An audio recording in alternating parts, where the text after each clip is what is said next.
Well, they tried to swing it out left into the flat, complete, but really nice open field tackling. And they played that one like a great boxer. They were on their toes on that one. They weren't back on their heels reacting to the play. No, they saw it, came right for it, and made a nice tackle for lost yardage.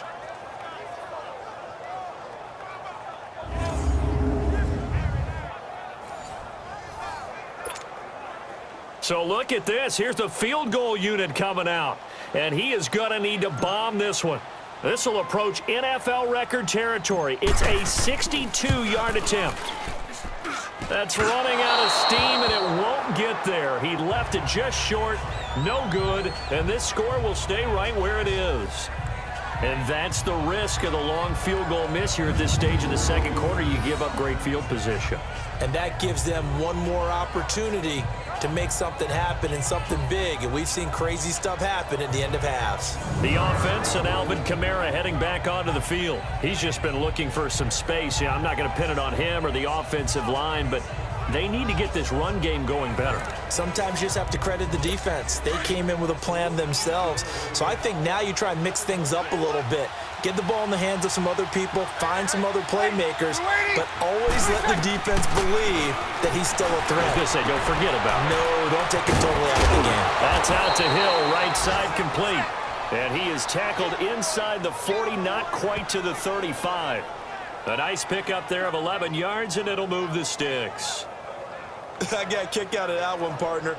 You and I talk often about trying to hide receivers in certain situations, but a guy of his size, can't really hide him. But the tight end drag route, definitely an effective way to sneak him across the formation for an easy completion and a first down. Our first look at the NFL scoreboard comes from Green Bay. Early lead in that one for the Packers. Aaron Rodgers with 2 first-half touchdown passes. On first down, Breeze. Looking middle, and it's incomplete. The target that time, Michael Thomas. And now it's second down. Offensively, might be thinking, what's going on here? 1 for their first 7 throwing the football. So maybe they're thinking about rethinking their strategy a little bit right now with the way that they're throwing it around, not having that success. Might have to lean on the... Nowhere to go here. He lost the football. The Saints going to call the first of their timeouts, as the clock will stop with 45 seconds to go in the first half. That last completion certainly not what they were hoping for, as now they'll try to convert on third. Again, they'll throw with Breeze. And this is going to be incomplete. Not too many things get to a quarterback of this magnitude, but I think it's safe to say that pressure can get to any quarterback. Now, he's obviously a great franchise quarterback, but felt the pressure, threw it incomplete. Here's Thomas Morstead now. He's been terrific so far.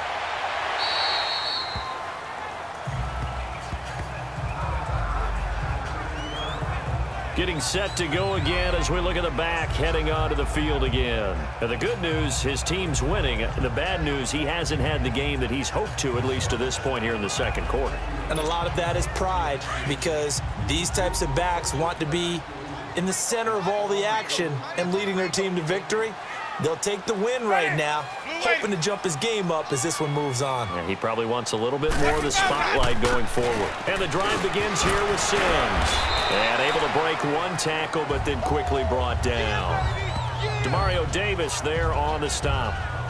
When we see those runs to the perimeter, when we see those runs to the edge, we think about big breakers, don't we? In this case, it was a modest gain, but it does open up possibilities here on second down.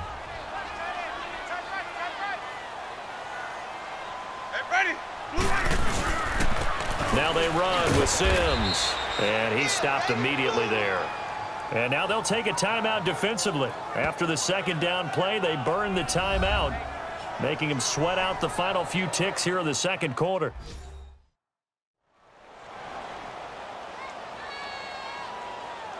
The defense, they got a little bit of a breather. Now they're back and set as we resume play. The Bucs on third down. They've converted just 2 for 6 thus far. This is 3rd and 7. They'll run it now out of the gun. And an alley to run. And he'll be taken down, but not before he gets his football out shy of the 30 to the 29. So we've hit halftime here in Tampa with the Bucs out in front. As we toss it an hour or so east of here to Orlando, it's Jonathan Coachman with our EA Sports Halftime Report. All right, Brandon, we'll get back to you and Charles in a bit. But first, let's get to some of these scores around the NFL here in a busy Week 14. We'll start at First Energy Stadium, visiting Carolina, taking on Cleveland. And it's the Browns who have the lead late in the first half. Josh Gordon, a touchdown reception. Next, we head off to check out another game. And you can see there it's the visiting Colts who have the lead in that one. Andrew Luck throwing the football well. He has 3 touchdown passes. Finally, let's get up to the place they call Titletown, Green Bay, Wisconsin, to see what's happening with the Packers. And that one all tied as they host the visiting Falcons. Meanwhile, in our game, it's been a defensive struggle. Which offense can break through in the second half? To find out, let's hand it over to our broadcast team of Brandon Godden and Charles Davis. Thank you, sir. A field goal separates these two teams as we come back for this second half. On the return, this is Jaquiz Rogers. Able to power through. And a nice return sets him up pretty good here at the 30-yard line. Out come the Buccaneers. They'll have it first to start in the third quarter. They have the lead. Now they'll be looking to extend that lead. And this is where I enjoy talking about one of my favorite subjects, tendency breakers, or counters as I also like to call them. You've done things in a certain way in the first half, and they've had the ability to see what you've done. They're going to make their adjustments. So guess what?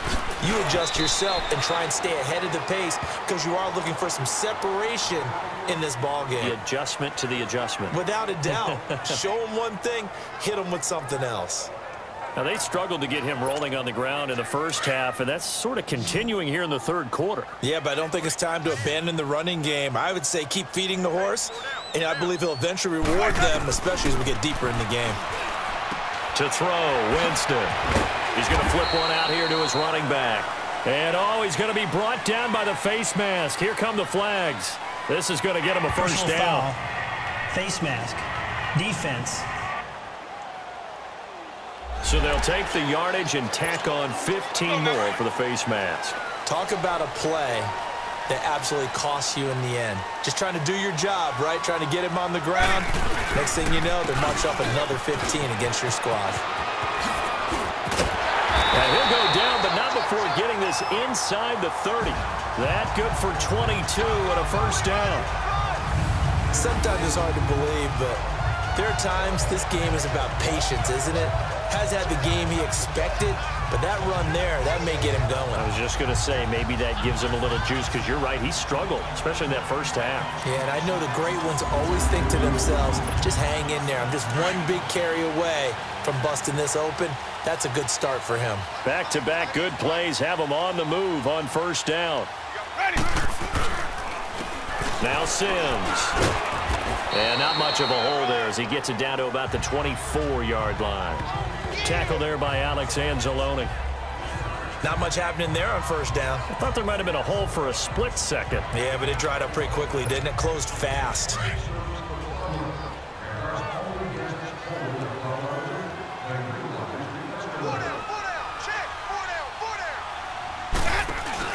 The play fake to Sims. Now Winston letting one go deep for the end zone. And he almost had it defensively. Could have been a game changer there in this second half. Instead, it's third down. They got the win last week despite not having any interceptions. Tried to come up with one there, could not. But there's a stat category called PBU, pass breakup. That's important too, and they got one. Yeah, there's no doubt about it because at least you're there, knocking the ball away. Offense isn't possessing it, making plays downfield. And you just continue to harass the receivers, harass the quarterback, and maybe the big play does occur down the road. They're able to convert on third down, and that sets up a first and goal. Nice catch right there. Brings to mind the sentence, when in doubt, find your veterans. He used to laugh back in the day when they would call guys like him crafty veterans. You get up in your 30s, you're still playing receiver, but you're around that long at that position, you're doing something right. Just remember this. When he was young, he thought the crafty veteran was simply a guy who couldn't run anymore. Now he understands a little bit better. Let's go now.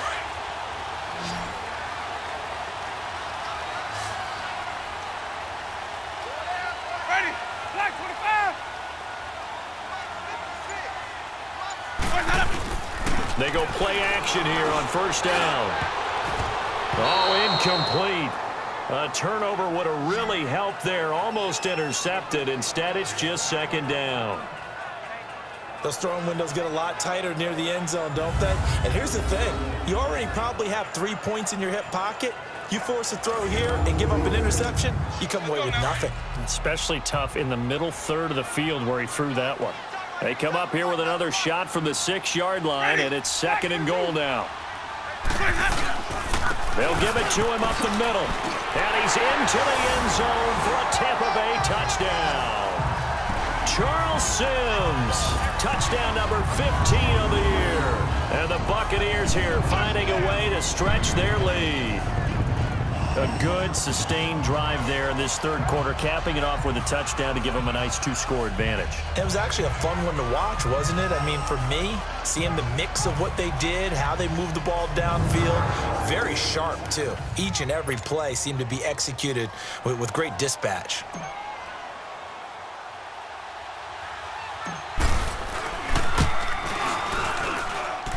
Extra point good by Catanzaro, and his guys will take a 10-point lead.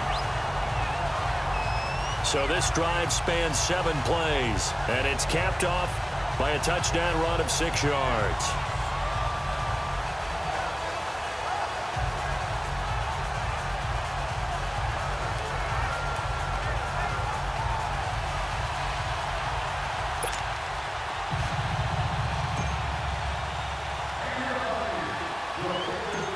Out is the kickoff unit as they run up and send this one away. Fielded about a yard deep. And he'll be brought down at the 23, make it the 24-yard line. Now the attention turns to the Saints offense getting ready for their first possession of the second half. These guys had to punt their last possession, and that's become too familiar of a refrain. Too many of these drives just wound up going nowhere. But you know how in baseball, when the pitcher gets a base hit and he's on base, they bring his jacket out to him to keep him warm? A lot of times the punter goes to the sideline, puts on sweatpants or a wrap over his leg to keep him warm. He might need a massage from the trainer right now from all the work he's getting. Oh, the Buccaneer pressure too much. Down he goes. Jason Pierre-Paul in there for the 20th time this year as he continues what could be a record-setting season. You know, despite the scoreline, I think they've got to like where they are here. They're on the road and just one big play away from getting right back in this game. I'm going to follow right along with you because the spot they're in now is a credit to their defense. They've kept them in it by making the plays that they've made, and that just means you're one big score away from being right back there. Now the question is, can this offense step up and make that play? Because that's been an issue for them in this game. Breeze leaves this one with Kamara. And he'll take this up only to about his 18-yard line. They get just a yard back there, and now they'll be looking at a tough 3rd and 15. Tough first half for him, unable to put up the numbers he's used to producing. But with a guy like him, you and I both know it just takes a couple of explosive touches for him to make an impact on this game and on the stat sheet as well. On 3rd and long, it's Breeze. I don't know what was going on there, but the end result, this is going to be a safety. Well, I'm not totally privy to what went on with their offensive meetings, but, Charles, something tells me that one wasn't in the plan. Yeah, when we had our production meeting, they didn't exactly share that with us, but I'm pretty sure that on the play sheet, the run backwards into your own end zone play was not written down.